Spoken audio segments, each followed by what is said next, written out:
Hi everyone, it's Corinne, and welcome to the third installation of Mindset Mondays, my end of year, beginning of year video series to keep all of us going through the end of 2019 and the beginning of 2020, and who knows how long after that. So this week's topic was actually suggested by two subscribers. Thanks very much for sending that in. And the topic is how to rekindle the relationship with a dormant client, or how to nudge a client you haven't worked with in a while. So I was interested in this for a couple of reasons. I mean, first of all, because subscriber suggestions are great, but also because when I ran the March Marketing Madness Challenge group last year, I actually think nudging dormant clients, although it seems like a really small thing to do, was most people's most successful way of actually getting paying projects during that month. So a lot of people started new relationships, but the people who said that they actually increased their income during that month, it was mostly through nudging dormant clients. So I have 4 ideas for you in this vein. Number 1, now is a great time of year to nudge dormant clients if you are going to be working over the holidays. In fact, if you are going to be working, say, the week between Christmas and New Year's, I would actually make contact with every client you have and tell them that. And most certainly, if you're trying to nudge some dormant clients and you're working over the holidays, definitely tell them that as well, because it's a time of year that especially a lot of agencies have to add new people to their roster or work with people they haven't worked with in a while because most people are on vacation. Number 2, when you recontact this dormant client, you want to send a short email. I try to go about 150 words or so, which isn't very much. And start out with something factual in that you want to refresh their memory of the last time you worked together.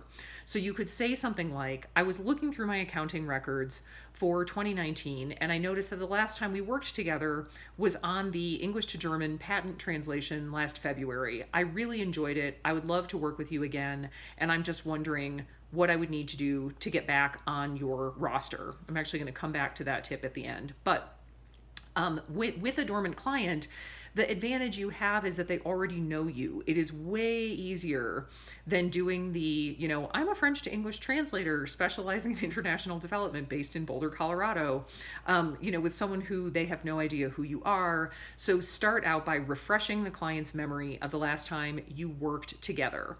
Number 3, if the situation is that you have been unavailable, so at least one of the people who suggested this topic, she had been unavailable for a period of months and then has to rekindle these relationships.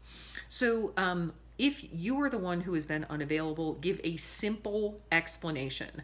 Just say something like, unfortunately, I haven't been able to work with you because I was working in-house for 6 months, or I took maternity leave for 4 months, or I had a large book translation that I've been working on for the last 6 months, but I now have some availability. So simple explanation if you were the one who was unavailable. And then number 4, close with a non-pushy question.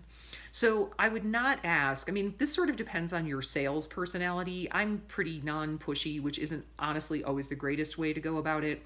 But I do think that ending with a question, so for example, when I write marketing emails to people I don't know, I end it with saying, would you be the correct person to speak with about offering my freelance translation services?